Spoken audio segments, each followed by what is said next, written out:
கன்னி பெண்ணா மாறாதோ மையேந்தும் கண்ண காட்டி மையல் தீர பேசாதோ முன்னாலே தூக்கம் போயாச்சு உள்ளார ஏதேதோ ஆயாச்சு நான் ஏரிக்கர மேலிருந்து 8 திசை பார்த்திருந்து ஏந்திழைக்கு காத்திருந்தேன் காணல்ல மணி 7 8 ஆன பின்னும் ஊரடங்கி போன பின்னும் சோறு தண்ணி வேணும்னு தோணல்ல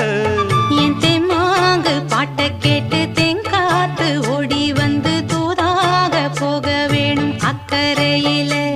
நாம் உண்டான ஆசைகளை உள்ளார பூட்டி வச்சு திண்டாடி நிக்கிறேனே இக்கரையில